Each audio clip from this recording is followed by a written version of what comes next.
You are now listening to a member of the Disney Podcast family. Head over to Disney Podcast Family on Instagram to see all the latest posts for this show and links to other great Disney podcasts.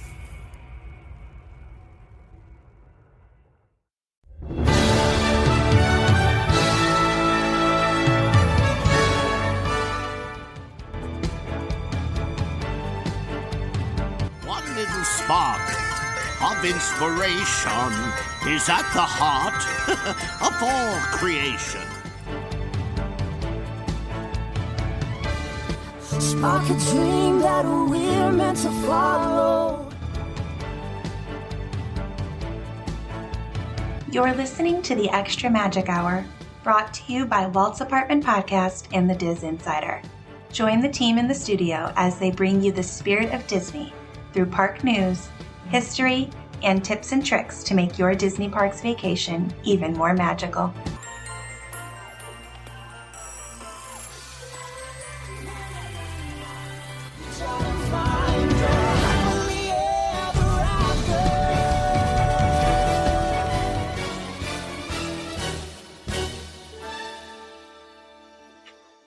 Hello, everybody, and welcome to the Extra Magic Hour.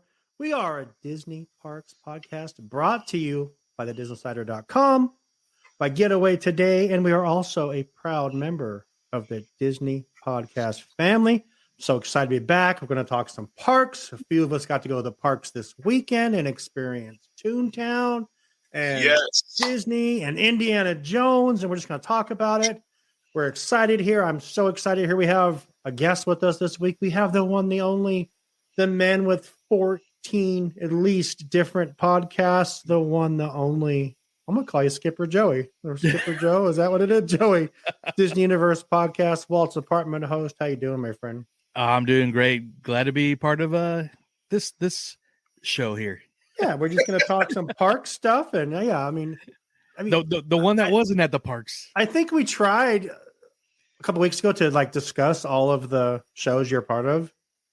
Oh, yeah. Did we? I think we went into it, but yeah, it's a lot. There's 6. 6, that's it?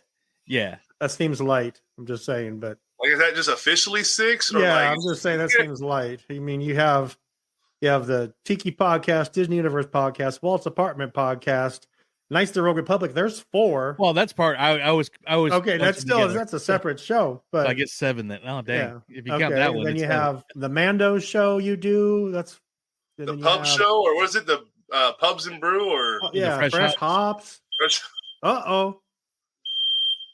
That's Run. Not me. Who is that? That's me. Hey. Okay. That was the podcast alarm. That's. Well, I hope you're okay. He had so many shows. The alarm sounded up. It's like, stop, dude. Stop saying so many. The roommates are cooking. We're also joined by Nicole. How are you, Nicole? What's going on? I have a Disney hangover. No doubt. Yeah, you got. I'm hurting today. I left yesterday morning at 4. I woke up at 4. I was in Burbank by 6 once I got there and everything. Probably 5:45. Got some breakfast on the plane. Worked all day. Did Walt's Apartment live last night, and then edited that. I got home by like 10, so it was just a day. And you got home late yesterday. You were driving back, and and the weather was shit. Like it was horrible. And this girl likes to go 90, like going home, and there was no going 90. And it was horrible. We stopped one time. That's good. It's like 85 is so brutal. No, I'm just kidding. Right. We're gonna talk about our trip. Like it was running. You were down there this weekend. I was down there. Lewis was down there. A few other friends were down there that we got to meet and say hello to. It was just a good time. We had a really good time. On a lot to talk about, a lot to discuss. A lot of changes in the park. Well, in Disneyland, at least that's where we were. But But welcome into the show. Good to have you back in here again. And then we have Louie. How you doing, buddy? Doing good. I wish I had a Disney hangover. Unfortunately, I do not. So looking forward to the next time to get a hangover. Absolutely. We're going to get some stuff planned for this year for sure. We got birthdays and anniversaries and all that stuff coming up, we'll definitely be able to hopefully all hook up again, get Joey down there. And when we all hung out with Joey at D23, it was such a blast. So it's a fun group to have on tonight for the show. We got some fun stuff to talk about. Like I said, I do want to shout out our sponsors really quick. We have Discord Apparel, where metal meets, where music meets? I don't know. What is it, Joey? I never know what it is. It's where Disney meets music. Yes, that's right.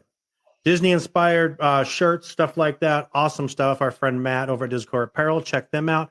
We have Designer Park Co., which has these awesome bags that you can take with you to Disneyland, and they're huge and they're big. And freaking great bags. They have water. You can put Great. a water bottle in them and a hydration system. Check them out in the links below. And if you use the code Walt's APT Pod, then you can get an extra savings. And then I would say probably if we had a main sponsor, I'd say it probably would be Getaway Today. Getaway Today hooked us up this last weekend. Made sure we had everything taken. I've never used Getaway Today to actually book a trip. And I will tell you, the customer service, even with us being an affiliate, was absolutely amazing. They crushed it. They kept me updated all the time. You have this coming up. 2 more days to your trip. 1 more day to your trip. Your trip is today. You know, they're telling you. And it was Getaway Today is awesome. We're going to learn more about them in our spot later. But Kim, Jen. And also, just really quick, they're giving away a free day and night, like extra when you book through them. Because with the Disney 100, you definitely need an extra day. Oh, for sure. Yeah, I'm definitely awesome. going to hit them up for my trip in August just because of their layaway option. So right, we did a post on Instagram today thanking them, and someone said, "I will not use anyone but Getaway Today because of layaway option." I guess you can put down like $100 and then just pay it off like 30 days before. That's amazing. Yeah, Disney trips are expensive. So yeah. Getaway Today crushed it. Kim, Jen, Rachel, Carly, everyone is part of Getaway Today. Thank you so much for hooking us up and helping us out. And we look forward to using them again all the time. I do want to thank our Patreons. I do not have the list. So if you're a Patreon, thank you so much. I don't have the list up right now, so I apologize for that. But if you want to join us, click the link in the show notes. You can become a Patreon. Help support the show, get some fun inside information. We have a Discord on there that we talk about. I'm doing a lot of the stuff Sam usually does, so that's what I'm trying to wing my way through it. But you're doing great. You're doing great. Thank you so much. But I do want to make a really cool announcement. I'm really excited about this. So you're on my show a couple of times. I'm sorry, our show, and you just become part of it. That's just what happens. I mean, ask Joey. So Extra Magic Hour starting in April. We will have another brand new host. She will be predominantly Extra Magic Hour like Nicole is. We'll join the lives when she can, when she feels like it. Same thing, Nicole, like I've told you before, the option is always there if you ever want to join us. So join us. You guys couldn't handle my energy. Let's be real. Well, there's only one way to find out. We need your energy sometimes. But I'm really excited to announce that Lisa from Walt's Chili Bowl will be joining the Extra Magic Hour, Walt's Apartment Podcast Network, whatever we want to call ourselves. She's very excited. She's very nervous. Lisa is a former cast member, huge Disney buff, has some of the most outrageous content when it comes to Disney on YouTube. Things that we've seen her in her bra. Yes. Yeah. She talked about in one of her, I was going through her videos the other day, just seeing what kind of stuff she covers, and it's everything. Where to spread ashes at Disneyland. She can tell you in one of her videos. It's kind of funny that she has a video out, and then she's so great. Rides that are closed at Disneyland when it rains. We're gonna talk about the rain because the rain was freaking crazy this weekend. Yeah, I'm just excited to have her on. It's gonna bring a fresh. I'm looking forward to conversations with Lewis and Nicole and Lisa about different thoughts, about things. So it will be awesome. And Joey, you're always welcome to join as well too. So, I mean, you can make it 8 if you want. I don't care how many hosts we have on anything, but I just want to have fun. And for a long time, the show wasn't fun. Now it's starting to get fun again. I'm reinvigorated after I came back from Disneyland and I'm ready to go. I've reached out to some people about having them on for interviews. Provost Park Pass, I reached out to Kelly, the theme park mom life. reached out to. She is ready to come back on. I saw her. She is ready to come on. We saw her down at Disneyland. Yeah, we Danny from Just Ask Danny. Me and Lewis are going to be with him Monday night. Look for that next week. We got so much stuff coming, and I'm loving or pumping out the content and the fun. But let's get into the show. First thing we'll talk about, we'll get the sadness out of the way first. This happened a week or so ago, but we have not had a show, Extra Magic Hour, for a while. But you need to touch on this when you're talking Disney parks. Raleigh Crump passed away, 93 years old a few weeks ago. And just, you have to talk about Raleigh Crump. I mean, he was one of the main people there when Disneyland was first open and had a hand in a lot of different things.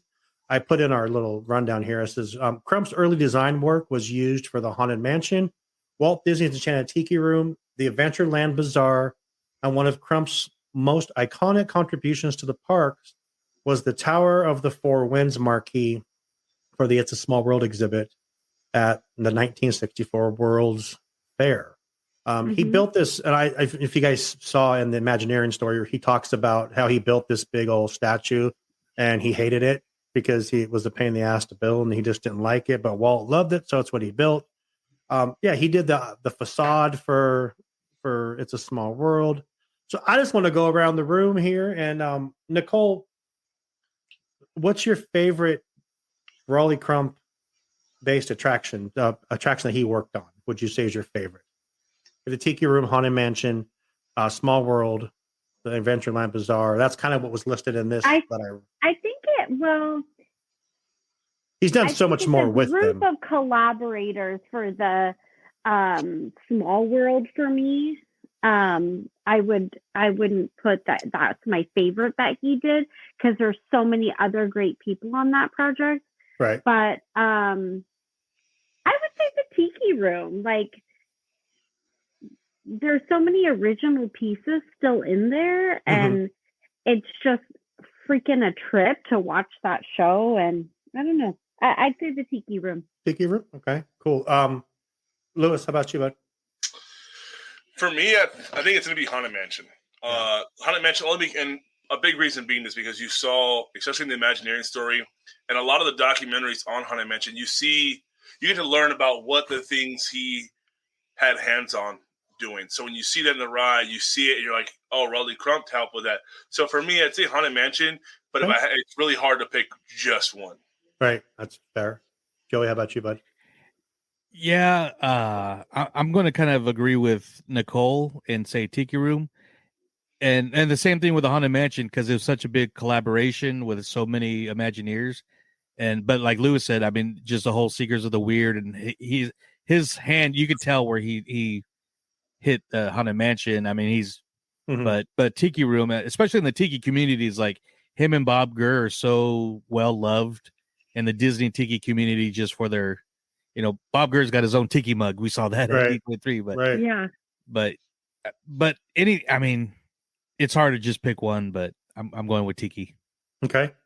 You guys probably think I pick Haunted Mansion because it's one of my favorites, but I'm honestly going to go with It's a Small World. And here's why. Because you can look at It's a Small World from the outside, and the outside of that building, it was his creation. Everything about it. He designed that from Mary Blair came up. It was Mary Blair, right? Mm-hmm. That did the inside. And they said, Raleigh, you work with Mary and figured this out. And he figured out this look. And that's one of the most, I would say, iconic things at Disneyland. You have Matterhorn, the mansion, the castle, and Small World are the things that you think about when you look at Disneyland. Like, holy crap, that's pure Disneyland.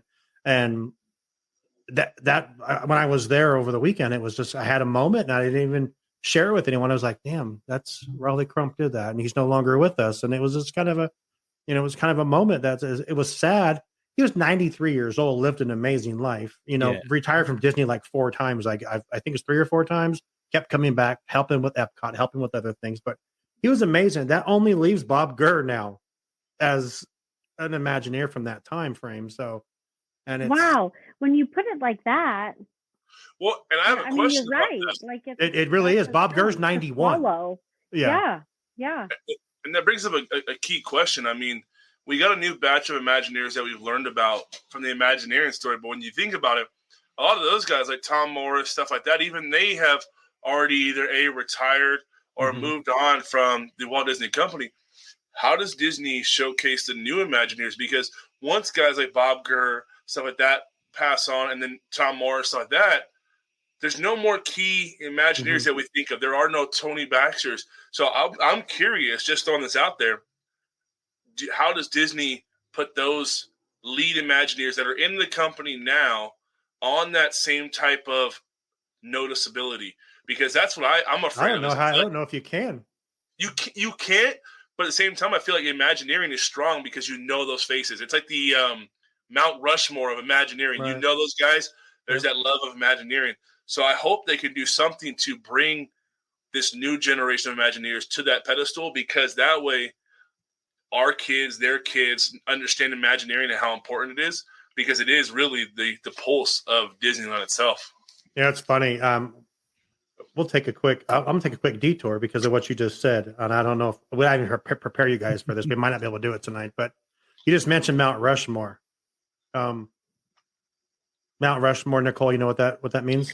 You pick your top 4 or something. They're going to be on your Mount Rushmore of that. No, but okay. No, I'm afraid where this is going. Okay, so we can do this for. We can do this. We can do it for. Let's do it for our next show, because it's basically picking your top 4. Is your top 4. Your top 4 Imagineers. Let's put a pin in it, because it's too hard to do that with just on the fly. So because there's a lot of Imagineers you'd have to do. So let's put a pin on it. Joey, you can come back with us in 2 weeks. Dude, Big L, wait, stay right there. Don't move. I'm going to take a picture of you right now. That is the best Imagineering face in the land. I can see your thoughts now. Yes. Shouldn't spring that on people, but we will do that for sure. And I'm going to actually make a note here. Like, no, I got this. I can name my 4 and the reasons why.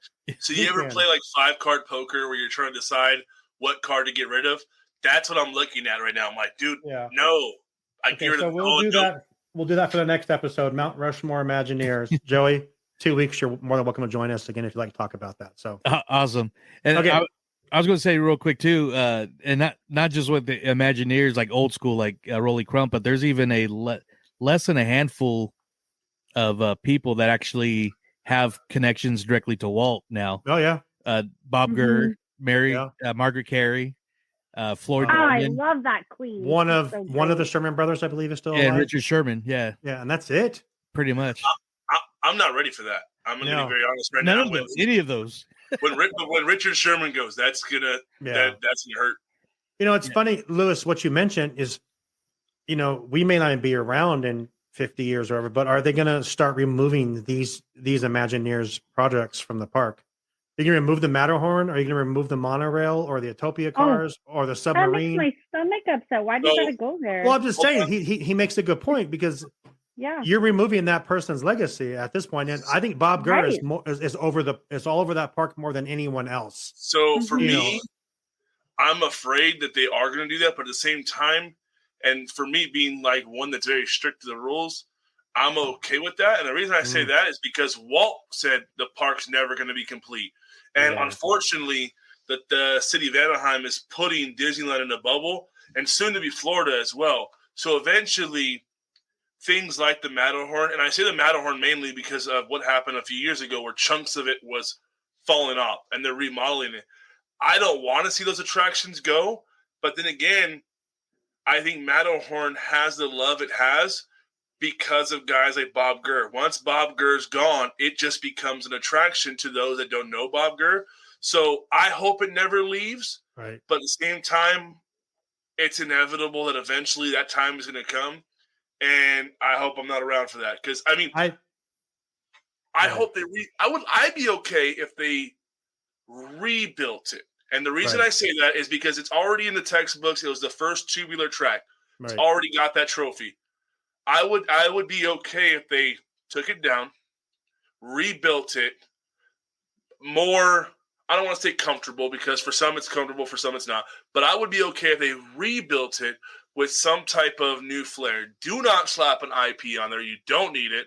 You don't need a Dwayne Johnson Matterhorn Mountain movie. No. Just give us the Matterhorn redone, and I think that'd be okay. But unfortunately, I think it's going to go. Let me ask you guys. Strange world. One question I can ask you guys, and this is you can give me a quick answer. Nicole, if they were to retheme the Matterhorn, what would be an acceptable retheme for you? No, you don't. But if they say fuck with it, like don't mess what'd you with just it. Oh, sorry. What time is it? 20:45. Sorry. Okay, thanks. You need to calm down, Cole. You need to calm down. Yeah, like don't mess with it. So like, you have to. I'm telling you that you have to. So you have to pick a retheme. What's your idea? I don't know. I don't know. Okay. I'd have to really think about it. Joey, but I'm not savvy like that. Like you guys come up with like movies and songs and ideas like off the cuff. Like I gotta ponder it, and I gotta I gotta like bring it in. I react just off my shoulder, and I'm pissed at all of you now for even talking about redoing it. Okay, the Lewis, audacity of these men. How about you? Okay, I'm done. Go ahead. I want to hear what Big L has to say because I know it's good. So Jungle Book. Let's do Jungle Book, Big L. Okay, Jungle Book will be legit. You're hitting on a soft spot there, but it's in the cold. I mean, if you're gonna retheme Matterhorn Mountain, I think you give Harold you keep Harold, but you give Harold a backing. You give Harold like a short film or something like that. There's one obvious answer. That was what I was thinking. Don't you dare say that. You can let that shit go right now. Let that go. What's the obvious answer? What? What's the obvious answer? Joey, you want to say? No, go ahead. It's Frozen. I mean, obviously it's yeah, no, that's what I was saying. Let that shit go. Don't even dare say that. No. You can take your cold heart and exit left. No. Yeah. See, I thought he was going to say Harold would be played by Dwayne Johnson. Exactly. And then you have Kevin Hart as the mountain man climbing it. Oh, there you go. So Cole can't come up with an answer. Lewis says a Harold, and me and Joey kind of agree that it should be Frozen. It would be Frozen. No, I was actually thinking a Harold, but I was thinking kind of like a comedy, kind of like, I don't know, but like I was thinking like Harold and the Hendersons, but no. Oh, there you go. Now we went on Matterhorn this weekend, and I'm not going to lie, it was not as uncomfortable as it has been in the past because someone's not sitting between your legs now, so you're kind of like in your own seat. So I thought that was kind of better. And I still miss the cuddle seats. You do miss the cuddle seats? Yeah, I got nobody to cuddle with, so it doesn't matter. Fair, I'll take the solo ones. We'll work on that, Joey. We'll work on that. But I know a few in my pocket that you should cuddle with. That's Matterhorn. Hey, say that for the OnlyFans stuff. We can make some money out of that. Oh my gosh. Okay. So we completely went off track. Rest in peace, Raleigh Crump. You have me all worked up and irritated now. Sorry. She's sweating. She's all red. She's mad. I just angry. feel it. Her AirPods are gonna have a short fuse in a minute. Like 2 weeks. 2 weeks. We're gonna have our Mount Rushmore of Imagineers. So we'll do some homework on that and come back with a good list. Let's get into our Disney Parks news now. March 17th, out of nowhere, no one knew when this was going to happen. All of a sudden, boom, Indiana Jones is back. They announced on the 16th that it opens on the 17th. So it opened on Friday, March 17th. Indiana Jones is back. I have not been a fan of Indiana Jones ever. The ride always made me sick. What? No, listen. Always made me sick. Threw me around. We went on it twice and I didn't get sick. I'm not gonna lie. It has like climbed my list, like in my probably I'd say it might be like in my top 6 attractions. I really enjoyed it. I enjoy the changes that they did to it. It looked really good. David at Fresh Bake did a video of all the changes that they actually did, but they took out the rat scene, threw in this mystic portal window kind of thing. Cole, what was it? It was a Mara portal, and great. Whoever really likes the lightning, it's really cool. A lot of lightning effects, and that's going to be a thing. I think that's coming from Doctor Strange over in DCA. That is that same kind of look, that mystic portal kind of. It looked good. It was really clean. Do I dare say it was smoother? It wasn't really smoother, but I didn't get sick. I didn't get motion sickness this time. I didn't get an upset stomach. Maybe because it was more to focus on. Mara, they cleaned up Mara, and it's like way more bright and like she's cosmic. beautiful. Yeah. Like it's so mystical and powerful. The one thing I have to say is it's a teeny bit too loud. I know that makes me sound kind of old, but the sound effects in general, Yeah. if they could just bring it down just like from 10 to 8 maybe, like just a little bit. The sound of the truck what itself is really loud. So I agree with you. The sound of the truck is really loud, like when it's running and stuff. So that totally makes sense. You definitely have more. I feel like they adjusted or maybe just kind of did a little tune up on the track, because that in of itself was a lot more realistic. Yeah. Your turns and your bumpiness and like the boulder works now, and right. Like, the boulder was cool. The boulder never worked. The snake works. So it's a brand new snake. I was going to see. It's a brand new snake. Yeah. Was it more movable, or does it look the same? It just did the same thing. You went around and it came down. It just came down at you. But it was cool because it was working again. So they took the time. They did the right stuff with it. It was really cool. Yeah, it was. I was, like I said, it's climbed my list of attractions. I've really always hated that ride, and I'm like, damn, I really like this now. And it was a lot of fun. I don't know. It seemed really good to me. I don't know, Lewis, did you have a chance to ride it when you were there? So we did not get to ride it. Unfortunately, on Sunday when we were there, it went down a few times. So that backed up the lightning lane. So when I got into the parks around 10, I immediately purchased lightning lane. It was just me and my wife. So we wanted to hit some of the bigger attractions. Indy was one of them. Right. When we purchased lightning lane, it was already up past 3, and we were planning on leaving the park between 2 and 3. So we didn't get a chance to ride it. But Indy, for me, I'm with you, Shawn. It's top 5 for me, but it bounces in and out of top 5 depending on how it's ridden. Because sometimes I'll ride it, and I feel like the jerkiness of the car is just a little too harsh sometimes. Yeah. And sometimes really enjoying it. My biggest issue with Indy is it's seen so many refurbs that you could almost piece out what is kind of dated and what's not. But I think the biggest thing is, and this is where you got to go back to Imagineering, is the effects of seeing how they did that are not hidden. So when you go behind the skull and Mara in the main scene, and you go behind it, you see all the red lights. They're not even like slightly covered by rocks. You see the red lights, some of that. So for me, a lot of the practical effects are way too visible, and it almost pulls you out of that. I remember when I was younger, probably a few years back now, there used to be a lot more pyrotechnics in that scene. Yeah. And now it's just lights, which I get. It's probably cheaper and more safe, but the lights itself are way too visible as just lights. But overall, Indy pops in and out of my top 5, depending on if I'm hitting or not. But I'm glad to see that they gave it some love. I did see Fresh Bake's video. They gave it a lot of new updated technology, new lights, new sounds. Yeah. Overall, I can't wait to ride it when I go back to the park. Like I said, it looked really good, and I was very impressed. They said we're gonna go on Indy. I'm like, okay, fine. And I just, it's never been something I've gotten excited because I literally always have came off sick to my stomach, and I don't know why. But this time it was just so much smooth. And it wasn't smoother at all. I don't know if that gave you more to look at or more to focus on, but I thoroughly enjoyed it, and I was glad to be able to be there.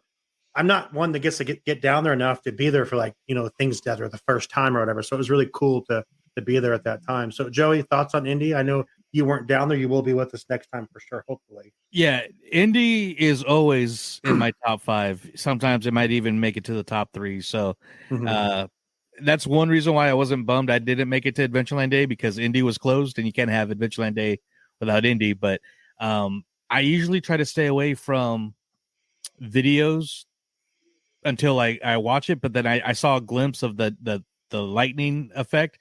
So I'm like, oh crap, I got to see this. It was pretty cool. It was very cool. Yeah. So I'm excited to ride this. I'm glad it's back. And I love the ride. I love the franchise. I love the Easter eggs and everything. So definitely it's a staple of Disneyland. So. Yeah, the boulder working was really cool because the boulder hasn't worked for a while either. So the boulder working was, I know the second time we're on it, people around, how'd they do that? They were like really excited about how were they How'd they do that? They were like their mind was blown. That how'd they make that happen? And I'm like, watch the Imagineering stories. So it's probably one of the coolest stories in the Imagineering stories of how they do it. It's literally like a car wash idea. You're seeing you're not moving, but everything else is, and it's just it's such a cool effect. I got a question about Indy though. So, sorry, Cole, didn't mean to cut you off. No, go. I can. We were in line for Pirates on That's Sunday. right, Ever. That's right. And Pirates is top 5 for me in the morning or at night. Midday, when it's way too warm and it just becomes muggy in there, I'm out. But early morning or late at night when there's like that chill in there, I'm game. Mm-hmm. So, question about Indy though. So Indy has probably a good 10-mile walk from the entrance of the ride to the ride vehicle. Why don't they use the inside queue to line up? Because they had people lined up over the bridge on Pirates for Indy, but yet we all know there's that 10-mile walk from the entrance to the ride vehicle. So I'm curious if any of you guys know, is there like a safety reason why they no longer do that? They used to do it all the time. They used to always be in there, and it's only a half mile each way, by the way. But I know, but they have like water fountains. It's still a long ass ride walk. But and I'm like, why don't you guys utilize that? It's crazy that all the lines backed out here, and there is that like half-mile walk inside.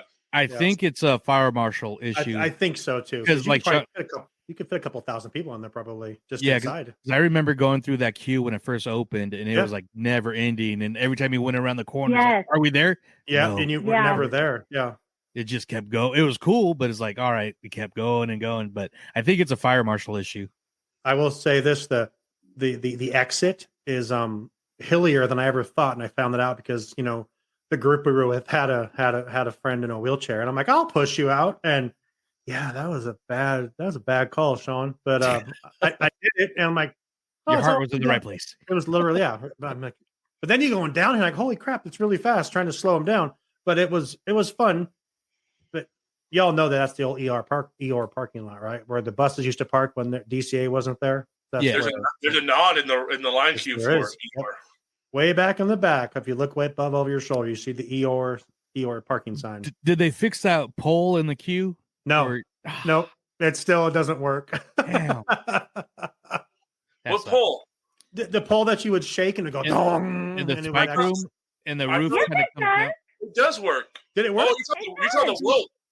Joey's talking the rope under the rock, or no, it's a bamboo pole that you kind of jerk it, and it goes boom, and spikes come down just a little bit. Nope, nothing happened there because there are people shaking it and nothing happened.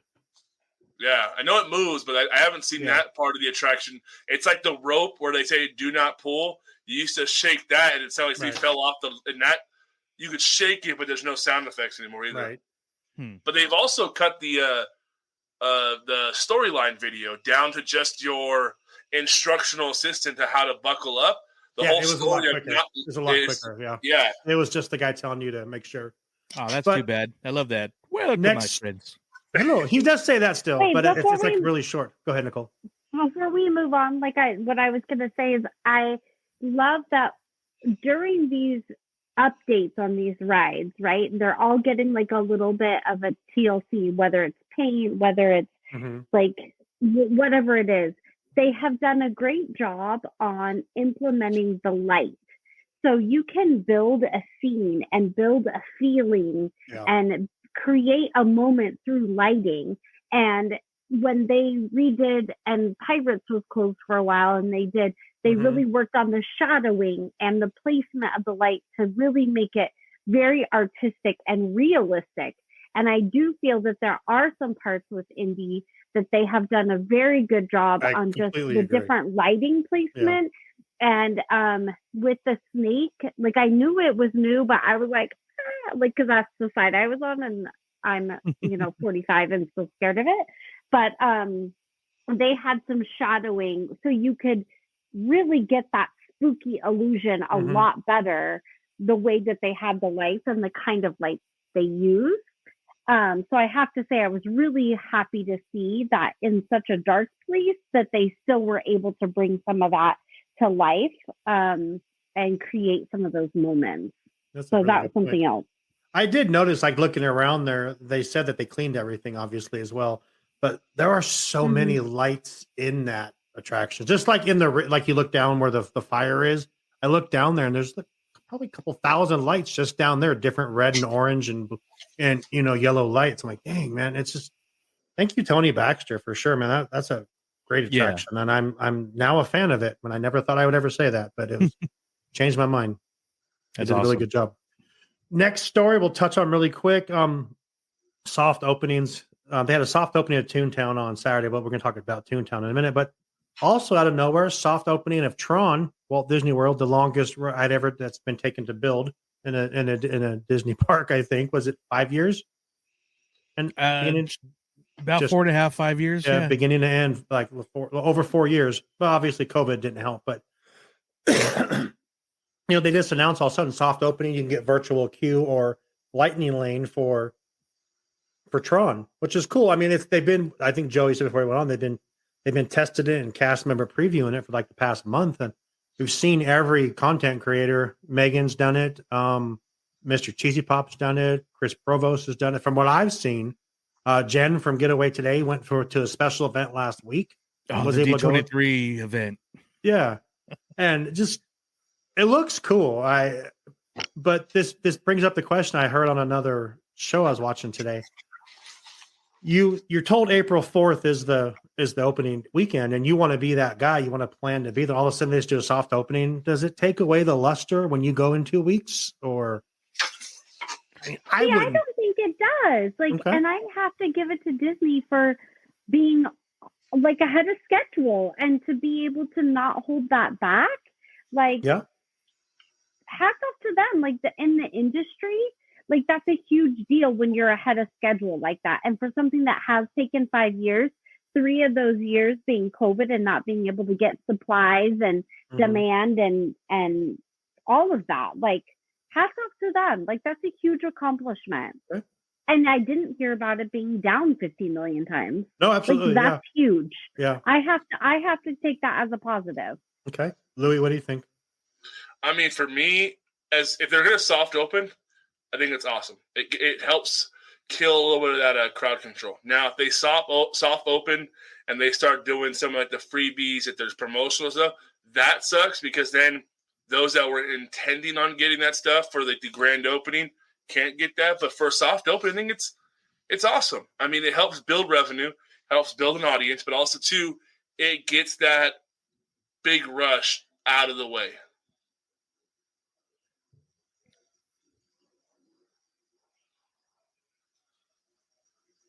I don't hear him.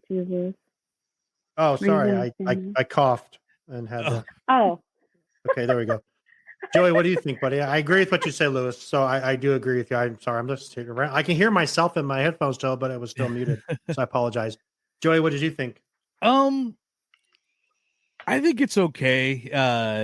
Like I said, my niece got to ride it like 2 or 3 times already. It was so delayed that, especially this attraction, I think it was okay. I remember the pomp and circumstance of like Indiana Jones opening back in the 90s and other attractions, but I don't know. I think it's cool. I got to ride Monsters Inc. like a month early on a soft opening. I thought that was cool. Yeah, and then you talk about it. Yeah, so I'm okay with it. I mean, I won't get there for like a year or less. So it looks cool. I mean, anyone that's been on it says it's amazing. It's just the idea. I'm the oldest person here, and I remember Tron when I was a kid, but not like I really remember it. I remember there being a thing called Tron. I wasn't really into it. I've never seen one of the movies. I'm not going to lie, but I've heard they're amazing and they're great. I love the idea. It looks so cool. Yeah, I'm a big Tron fan, so I can't wait. Every time I hear soft opening, though, I think of Ocean's 11 when the old guy was like, "What's this soft opening?" One day the flamingo was open, the next day it wasn't, or something like that. All right, let's move on to our next soft opening that happened on Saturday. That I think this one was more like everyone kind of anticipated. So Toontown was supposed to open like March 9th or March 4th or something like that, and it did not because of the weather. Everyone panicked, said, well, the weather is still really shitty, so it's still not going to open because no one thought it was going to open. So because all of a sudden is rain in Disneyland for like past month, it seems like. But I got off the plane on Saturday and I was in the Uber and I'm looking at Twitter and stuff. And I'm seeing, soft opening of Toontown 1:30. So they had like just out of the blue, boom, you're able to come in. A lot of content creators got to go there early, which maybe I was gonna say maybe it would help, but I was there on Sunday, so it didn't help at all because they were all still there on Sunday as well. So, but Toontown opened this weekend, and we have probably the biggest person I know in the world that's the biggest Toontown fan ever on as one of our hosts. Not one other person in my life that I know says Toontown is their favorite land in the park. No one except Louis Medina. So, we're going to start with you, Louis. What did you think of the new Toontown? I think that's what they did was absolutely awesome. I mean, Toontown has a small footprint when you look next to Galaxy's Edge. It has a small footprint when you look at Avengers Campus. But what they were able to pull off in that small land was pretty solid. I think there was a few things I would have changed, but obviously I'm not in those shoes. But overall, Mickey and Minnie's Runaway Railway, the facade fits so clean. Mm-hmm. It's almost seamless. Goofy's house, Donald's house, all of that, really cool. I didn't realize when we were there on Sunday that this spot existed, but apparently Popcorn Park, which is a title of an area in Toontown, over by Chippendale, is considered a quiet area. And I saw a lot of content creators show and go back there where Chippendale's Gadget Coaster is, and that is for children with, I might be pronouncing it wrong, but they have sensory issues, not issues, but challenges. And they built that part so parents can go back there. There's no music going in there. There's, you could hear the coaster of people screaming, but it's a very quiet area. I thought that was great planning. Agreed. I think there's a little bit too much grass in some areas. I think the grass in front of the fountain is a little extensive. They didn't need that. And I'm really curious to see how the grass holds up with all the foot traction. That's what we were talking about at our table, actually, when we were sitting there. I walked in, and I don't know how I walked in by myself. Oh, I walked in with the other friends we were with. And I walk in past the fountain, and I look around. I'm like, oh, shit, she's going to be pissed. And I'm standing on the fake grass, and it felt good. I mean, it was squishy. It was, and I'm like, she hates fake grass. So we're going to hear about this. And literally, like, we all sat down. We all met back up and got our food. And she says, that damn grass. And we're talking about Nicole because she hates fake grass. But this is, she was not a fan. What'd you think of the fake grass, Cole? So it has to be fake, for one, just so we're clear. I understand. However, I have to say, she's sitting up right now. She's serious. Yeah, I'm serious. So I have been anticipating this remodel, upgrade, TLC, if you will, to this land for so long. Right. Everyone who knows me knows that I'm a mama first. Everyone knows my love for my kids, the love that I have to raising them, the devotion I have and dedication to them. I have always wanted a spot in the park to allow organic play. Whether they have sensory sensitivities or not, I would have most definitely brought my children to that area where it's less stimulating. I love the grass. However, I do worry about bacteria and I do worry about cooties. It's not as soft. Yes, it's fine. I mean, it's fine, I guess. Like if that's, I understand the functionality of it. I don't like how you have to like walk on it to freaking get to shit. Like, right.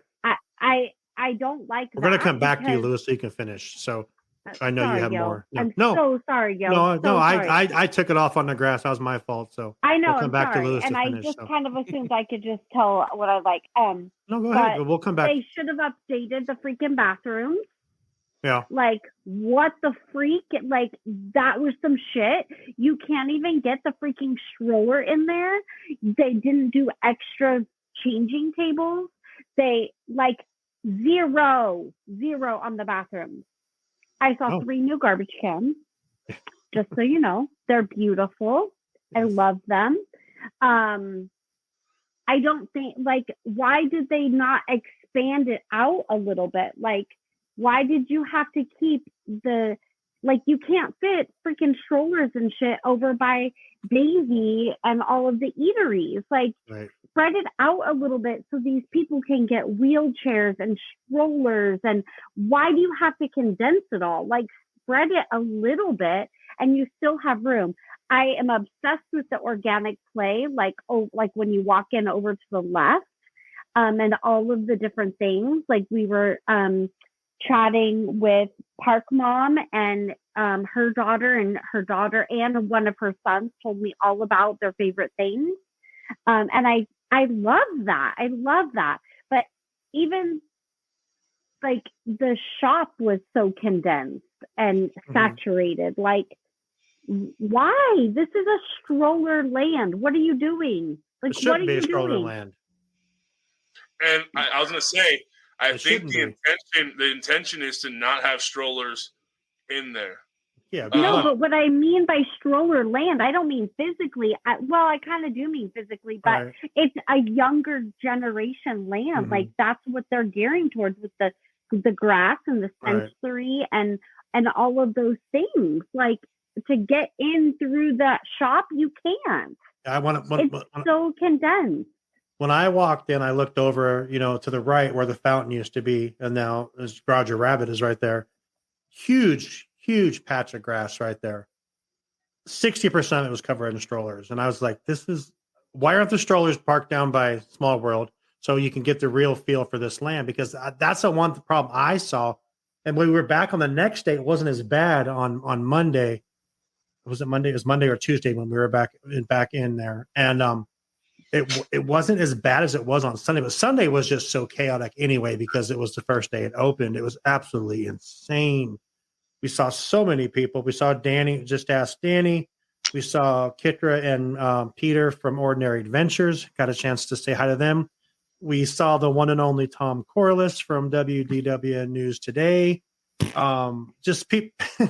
We saw. I think if we look around, I heard Mondo from Five Fires was there. I don't know if he was there when we were there. Me and Lewis met a gentleman who had like this key to the city, and it said 1993 Toontown. And it was like he was giving this key to Toontown. 1993 is a year that it opened. It opened in January 24th of 1993, and this guy had a key, and it was like a tag from like I think it was the Anaheim Marriott or something like that he was with at the time, and it was cool. Just those little things. It was. But the strollers really bugged me, seeing that many strollers. I know. Go ahead. Here's the thing, though. Like, if I think about my kids being younger, I would have taken a stroller because all my shit is in my stroller to be able to have that picnic or to be able to do that. Would I have parked it? Probably not. I'm not really that mom. Like, I would have moved it to the side. I don't know. No, I get what you're saying too. Because with the concept, I'm obsessed with the concept. It was done very well. Yes, but I just feel like they needed less is more. I don't know, like something like it didn't. It was too condensed. So the fountain is freaking adorable, but I was soaking wet when I posed for my picture that I had to have. Like I was soaking wet. Louie, am I really making you upset right now, or are you smiling because I'm so? No, I'm smiling because you got so freaking out of the fountain. No, everything you guys are saying, I completely agree with you. Okay. I'm sitting there smiling because everything you're saying, I'm agreeing with. But the fountain getting wet, I've seen so many people post on it, so it makes me chuckle. You are posting pictures of the shoes and all that stuff. My backside was soaked. Like they did something wrong there, or maybe it's the whole point that the kids get wet. Like Monday and Tuesday, they had cones up around it. So I'm like, okay. Yeah, like I was like super wet. Can we talk about the registers though? Do we have the exact numbers? Wait? Let's wait because I don't think we have. Do you have all the pictures of all the things? Because I don't remember. I do. We can. Let's get everyone's reactions first, and we'll talk about it because I think that is a really cool thing. So get the pictures up. Lewis, finish up your thoughts on it, and Joey, we'll get your thoughts on what you saw because I know you haven't been there yet, but I want to hear what your thoughts are. I'm so sorry, you guys. You're I fine. totally went off on this tangent. So I think the fountain looks awesome, but I don't like it. I don't like the new school Mickey and Minnie. It's an odd play for the Mickey and Minnie we see out in the parks. I would have liked to see the fountain stay in front of Roger Rabbit, that same fountain, but in front of Roger Rabbit, and keep that concrete and make that just a stroller parking. Because the fountain, the way they laid out the park, the land, in order to like go see Goofy, you're walking through that grass, and that fountain is right there. It's it's blocking. It is. Overall, though, I love the new. I hope they stick to it. The characters just walking around. You don't necessarily get in line. I love that a lot because now you get to see them. You saw Goofy in areas where you would never have saw Goofy prior to this. But I think strollers are going to die down a little bit once the hype of it stops. But also, too, going back to the restrooms, that's what I thought at first. I was like, wow, the restrooms are still not enough for here. But less than 100 yards away, there's the Fantasyland Theater restrooms right there that are giant. So I can see why they're like, we don't need to make more restrooms when there's restrooms less than 100 yards. But overall, what she was saying though about not having enough changing tables and stuff, I still think that if you're trying to make a land that is go to Fantasyland. If I had littles again, like think about it, Big L. If you have, I mean, your daughter's 3 now, but like go back to that where you've got like a 3-year-old and a newborn or some shit. Like that's too stressful to go to Fantasyland and fight all of that. Go uphill. Like, and then you got to leave the Fam Bam, and it's just stressful. Build more bathrooms; they're great. But I think Toontown has such a small footprint. Do you put more restrooms and have less entertainment? Yeah, that's fair. They could have just knocked down. So when you walk into the women's restroom, it's like you go in and it's a hard left and a hard right. I feel that the amount of stalls is fine. But there's this trunk that just needs to be gone because you can't physically get a stroller in, and it's a one-way in, one-way out. So there's not like a large enough space. So if you've got 2 strollers coming in, or this lady that I threatened to call CPS on the day, I was like, I'm a mandated reporter and you need to knock it off right now. But she was like screaming and grabbed her kid by the neck, and she's in a freaking. Don't get in a Toontown fight.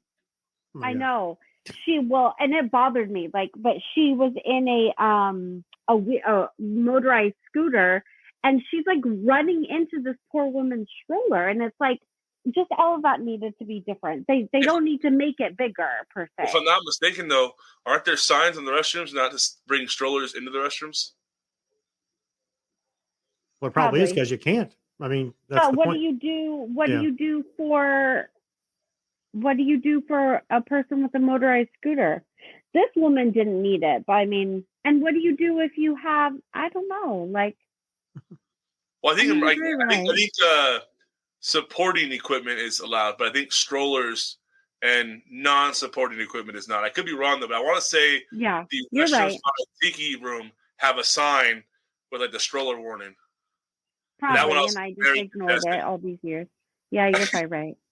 So, Joey, what did you see? Did you see anything that stuck out to you this weekend? Or I did see one thing, and I think that we were talking about this on the live show, I think. But and this isn't brand new, but the fact that in Roger Rabbit, Jessica Rabbit's wearing a Dick Tracy style trench coat and hat, which I think is a nice little nod. Since the movies came out around the same time. Right.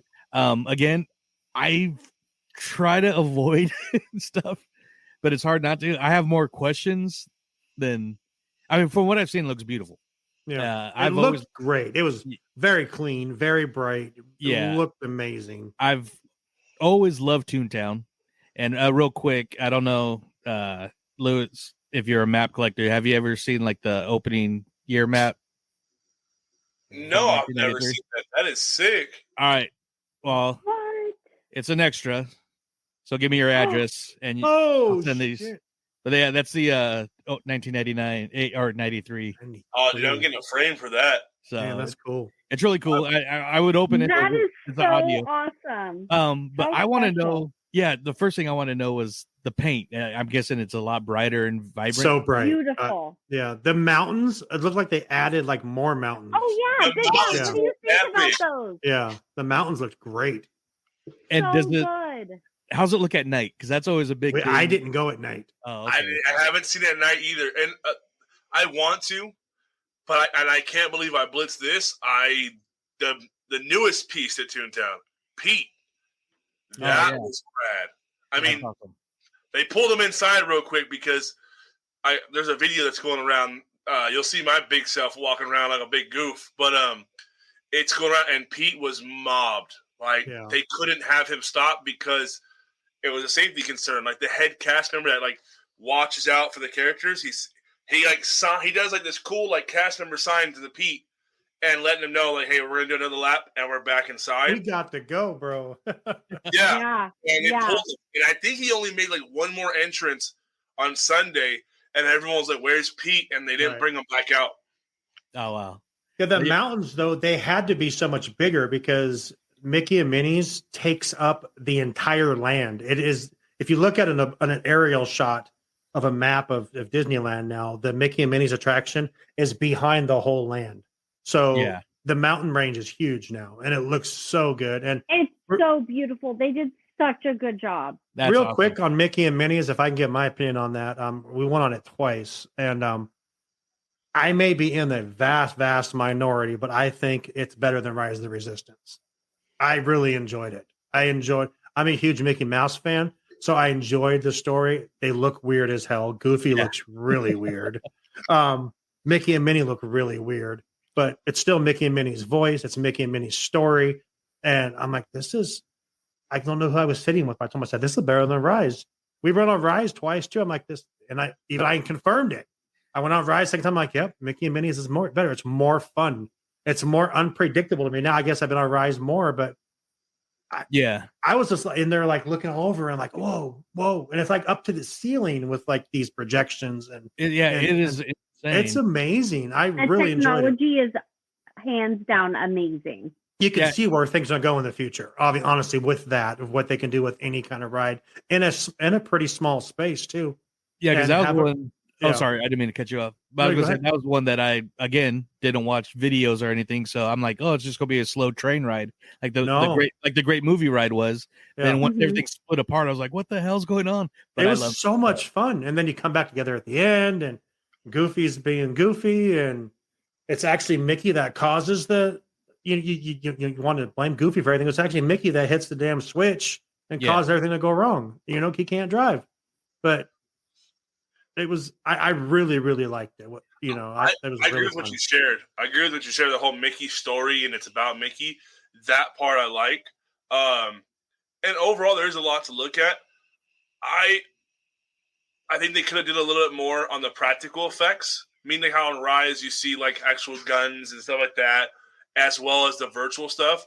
But Mickey and Minnie's the overall what they did, the story behind it, the look of it, the cartoon style. I think it's cool. But I gotta agree with everybody else. Mickey and Minnie, just the shape, like when they turn their head, but their nose is still to the right. That part I can't get over. But the story, having an actual Mickey ride, I think is what really steals the show. I think the beginning sequence when you're in the theater, I actually videoed the whole the beginning to end when the thing blows up. I'm like, I'm gonna put that on our reel or something. But it was the line queue. The line queue is amazing. Yeah, it was so much. We took a lot of pictures of all the movie posters and the stuff in the queue. We went through the Fast Pass thing, or Lightning Lane for it, but it was still got a lot of pictures. Do you want to touch, Nicole, quickly on the cash registers? Because this was a really cool. Yeah. We met one of the coolest. Why she looks that stuff up. We met one of the coolest cast members ever. His name was Chris. He was actually there when it opened. And 93, and so he was telling us that how much he's so happy to be a part of it, and I also work off Planet as well. So he was telling us the comparisons of the two. He did not deny the fact that one day those two lands could connect, like through the back. Because I asked him, I said, there was speculation for a long time that Toontown and Galaxy Edge will connect like through a tunnel. And he would not say no, but he was very cool. He gave us some awesome answers. If you're in there, I'll preface it with what Nicole's going to tell us. There's cash registers when you go to pay. On the cash register, there's numbers on those cash registers. They all have a huge significance. We could not figure out one, and that's why we actually had to ask Chris what the one was. So obviously, Nicole, go ahead, hit us with the two ones that probably everyone knows. So on one of the registers, it's 124.93. Okay. So anyone have an idea what that is? Yeah. Opening day. That's right. Exactly. Yep. Opening day. And the gentleman that had the key, real quick, that had the big old Toontown key, he was there on the 23rd. He was telling me and Lewis that he was there on the 23rd for like a sneak preview thing. So it was just really cool. And we're gonna try to have him. We're gonna be picking his brain on an episode, either a special episode or Main Street View, one of the two. We got his contact info, so we'll hear more about his opening day review back in '93. Yeah, for sure. Okay. And then the second one is 12.05. Oh. That's Walt's birthday. Yes, Walt's birthday. Now the other two are jacked up, but go ahead. So those are there, but then the other two are on the far side, right? So you have one register that's 5.07, and then it goes with the other one to make a complete date. That's 19 or 19.50. So May 7th, 1950. Yeah, so we figured out so then we started. You figured it out. I did, yeah. Yeah. But I'll let them ponder. So it's Disney related, and you really have to dig deep. It was. And it's very personal to Walt. If you're in there, I will say this, if you're in the shop where this is, I was looking at Chris and he was like looking around, and when he was looking around is when Nicole got what he was saying, because there's one of these in the shop. And see, I was standing different, so I didn't notice. Is that where he was at the park with his daughters? And nope. Okay. That's what I thought first. I'm like, is it the carousel? So the date though altogether is what, May 7th? Yeah. 1950. Yeah. Okay. Oh, maybe is that when his dad died? No. Nope. Okay. I'm done now.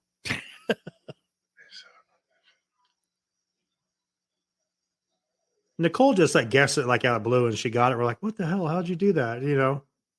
But I think of like, I'm sentimental. I'm super like emotional when it comes. Like, my mind doesn't think like you guys. Like, I'll give you a hint. Yeah. It's featured in the Walt Disney Family Museum.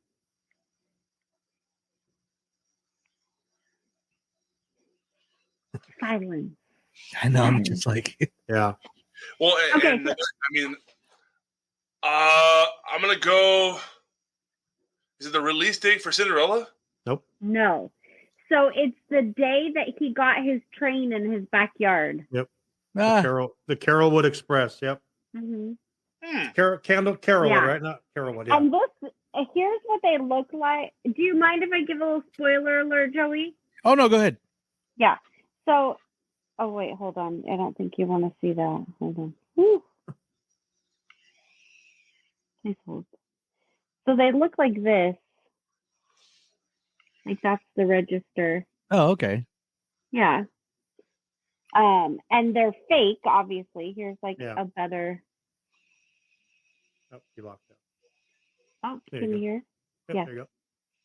So anyway, so Yeah, they it's were cool. very cool, and I Cool idea. immediately go to that point and geek out. Like, I just was like, I know those have to mean something, and then you start looking, and it's kind of obvious for the 124.93 and then 12.5. Right. I'm the geek that I wouldn't have known made. 124 unless we just talked to that gentleman outside the day before, because I remember him saying that he was I there on the wouldn't 23rd. have brought it together unless we weren't in Toontown. I don't Yep, think right. I would have thought that quickly. Right. But I thought more quickly because where we were in general. But Do they very still have cool. the sounds around, like the mail room sounds and Yep. Yeah. all that stuff? Okay, cool. So, do we want to continue with food and wine, or do we want to talk about food and wine next time? Because we're over an hour now. What do you guys think? I can talk fast and we Okay. can wrap it up. Yeah. Any more questions, Joey, about Toontown? Oh no, I can't wait to see it. Yeah, it's. I give Lewis shit for being his favorite, but they did a kick-ass job with this. I'm not gonna lie, it was very impressive. That theater fits in there so well. It's like it's always been there. That's awesome. And I love the attraction, but for years I was saying they need to do something here, and I always said they should put a theater, and that's where they should have put Philhar Magic, but everything worked out perfectly. So I just learned about Philhar Magic on our last trip when we were there in September. I've never seen it until then. I love that thing. It's so there cool. was a concept I threw out real quick. So everyone's talking about the whole Centennial Park, the tree, how it's very planned. Mm-hmm. I think it would have been really cool to see a tree of lifestyle. Yeah, someone had said that. I saw a video today that said that. Yeah. Yeah. One thing that was brought up, we'll go on this for a few more minutes, but this guy was saying, he says, you removed Chippendale's treehouse for grass. Was that worth it? And in the grand scheme of this whole thing, yeah, you did remove an attraction. And I was going to ask you guys this question. Do you think removing an actual attraction to put down some fake grass?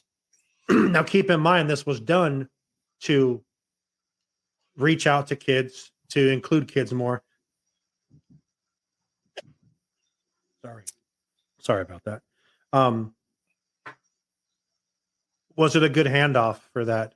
Is anyone really going to miss Chippendale's Treehouse? I would think so, since that attraction closed like shortly after the park opened. Yeah. So it was just a waste of space. Yeah. And they still got the roller coaster, and they rethemed that slightly, right? Right. So it's just Chippendale's Gadget Coaster. Yeah. So I thought it was fun. I was okay with it. Nicole, Lewis, what do you guys think?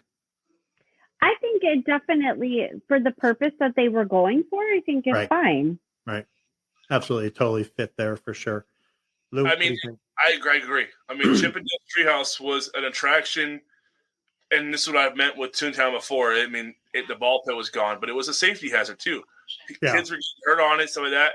And nobody realized it was there until you went and walked by, like, oh, we can climb up it. But it wasn't really an attraction. If that's an attraction, then going into the Emporium is an attraction. Well, that is, though. Let's be real. Going to the Emporium is great. That's an attraction on my wallet. It is. So I want to do this really quick. I said we're going to do it. We're going to hear about Getaway today.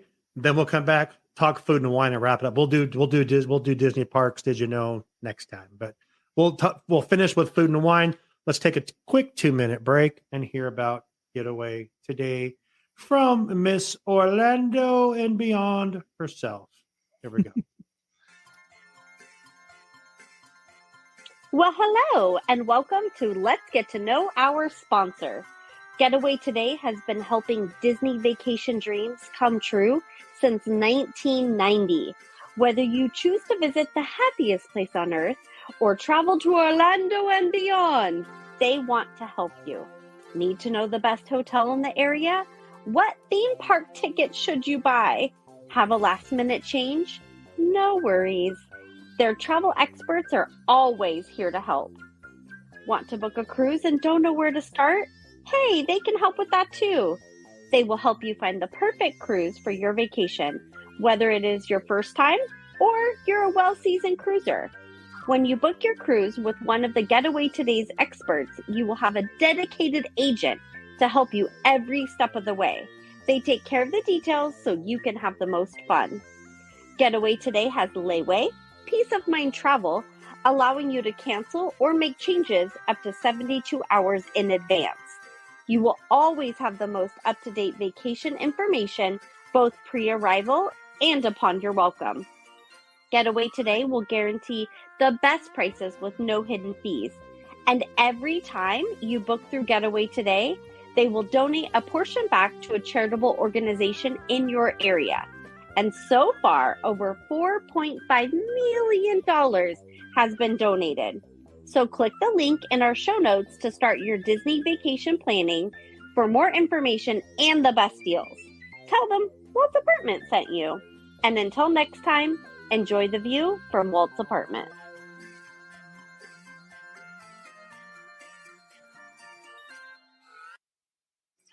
Whoop. One more time before we go to food and wine. I cannot thank Getaway Today enough. I would not be able to go down for that trip without them. So everyone at Getaway Today, thank you so much. We appreciate being part of you. We are honored to be an affiliate of your guys, and we love being part of and spreading your guys' stuff. You're an awesome company to be a part of, and we thank you very much. Now let's get into something else that happened this last week, and what's been going for since the beginning of the month. Food and wine. I've never experienced food and wine either, and I got to say that the friends that we went down with, a member of their family is a huge foodie as well. We were teasing Nicole and him about being what are we calling you, food nerds? Nerds? Yeah, we were just joking. And these two had so much fun with their little passes and getting their little tabs pulled off and getting stuff. And I'm not gonna lie, I got to try a lot of cool food too. So I got to take little bites of stuff. It was cool. That's right, yo. That's right. It was really cool. And Nicole, dive in a little bit about food and wine, and we'll wrap up this show and come back into. Have you guys ever done food and wine? Yeah. Big Al? Yeah.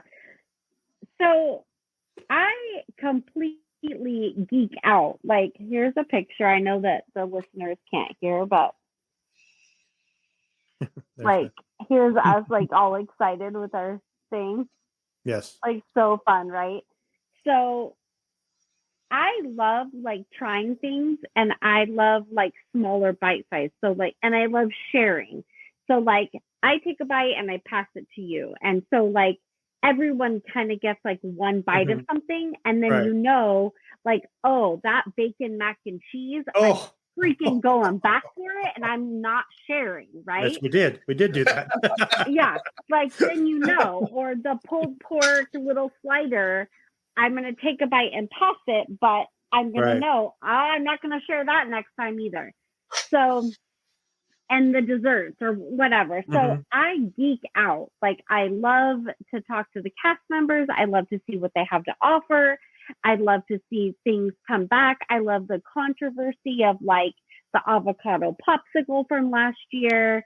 I just enjoy all of that. I'm not like a big drinker in the park. I feel like I just am not in the mindset to drink. So even though you can't buy the alcohol, they do have like a lot of good offerings. But it's just not me. But anyways, this year they had a lot of repeats, and okay, you can't see. Okay, so there was this one. Now you can. You see the barbecue sauce on my face? Yeah. Yeah, I was taking some shit to the face, you guys. So they had this. What was it? It was some yummy like bacon something. That was like sauce. It was like braised pork or something. Oh my God, it was pork belly. That's what it was. Pork belly. It so was really good. Yeah. And this like macaroni salad, and like it was everywhere, and I didn't even care. But they had like a lot of repeats from last year, and I wasn't sad about it. We still ate the Snickers macaroon and the buttermilk pie, and they brought back there for a while. You weren't able to purchase at one, like usually you can purchase at one and go pick up at all the others. And there for a while, they weren't letting you do that. And now they're finally up and running and going. And so it was nice because you could say, I want these 6 items, and you pay for them with your little tickets. And then you just go through and pick them all up, and you can kind of space it out. They had more tables this time. They had more like photo ops, which was a lot of fun. They had some magic key little spaces just for magic key holders. So it was like quiet, shaded, and just a lot of fun. But each year, I feel like they do something to make it just that much more better. You know, whether it's more tables.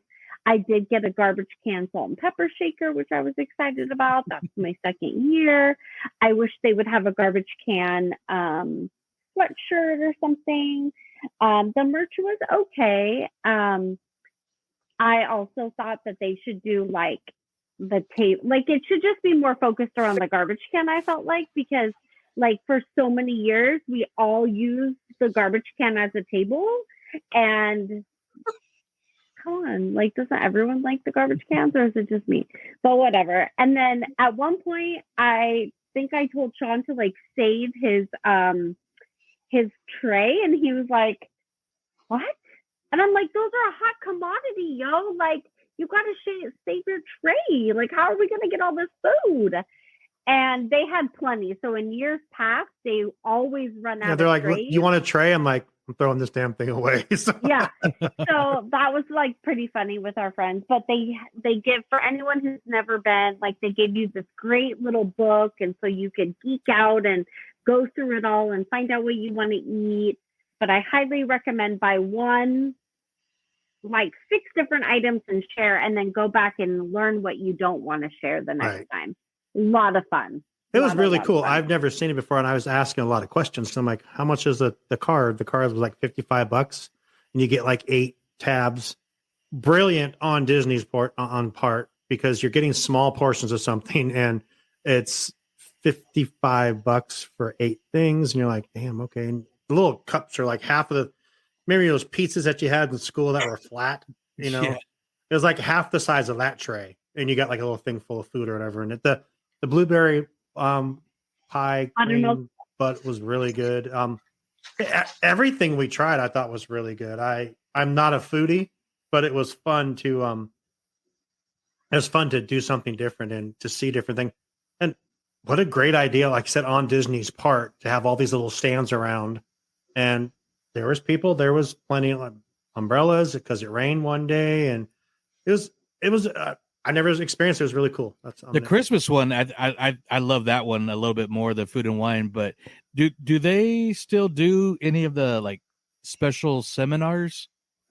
Or are those? I heard there was a Danny just asked Danny. I mentioned something about beer, like making beer or something that you could sign up for, like a beer thing. Yeah, I don't know what it was. We didn't go that far down, but it was more around going towards San Francisco. Because I remember back in the day, they used to have like at the wine place, they had like the daughter of Fred McMurray, because he has his own wine.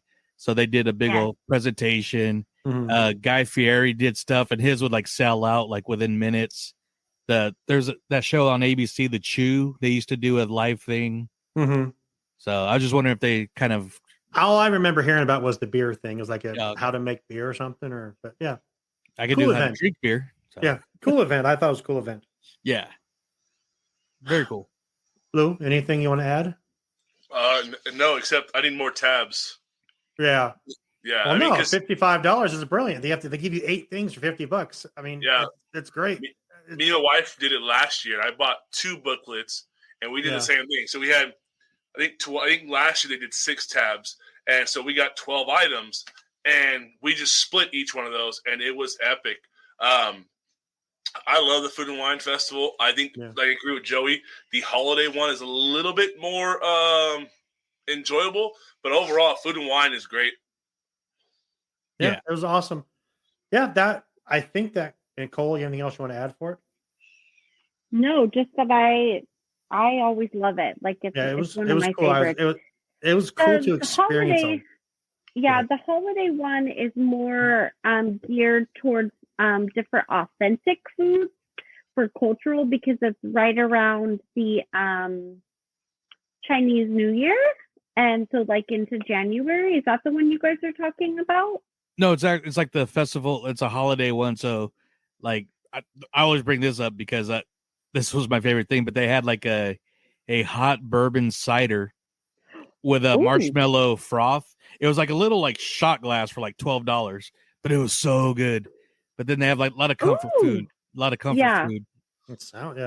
Yeah. So like we've gone to the one in January, and I think that one is actually my favorite because it's a lot more authentic, different like cultural food, and it's really fun to try. Like go out of your comfort zone and try new things. And I really like that one. Yeah, they could do this year round with different stuff. I'll be. They really could. They could. And it was, like I said, I was put together nicely. I've never experienced that. I experienced a lot of new things this trip, and it was a lot of fun. And thank everyone that was down there with us to hang out with us. It was a great time. It was so fun. I appreciate all of you guys, and it was fun. And you guys have anything else you want to add before we end the show? No? Can't wait to be on the next one. That's right. Next week, our next 2 weeks, we'll meet our new host, Lisa from Walt's Chili Bowl. We will learn more about her. Hopefully, Sam will be back. We'll do our Mount Rushmore of Imagineering. And Cole, Joey, Louie, thank you so much. I appreciate all of you. And until next time, we hope you have a magical day. Good night, everyone. Good night. Bye.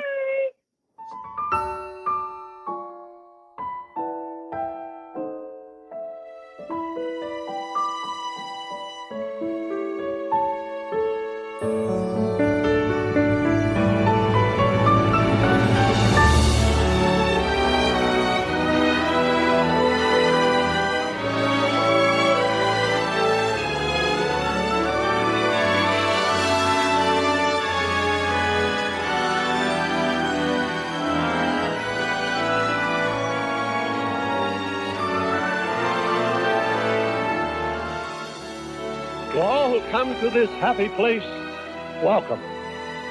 Disneyland is your land. Here age relives fond memories of the past. And here you may savor the challenge and promise of the future.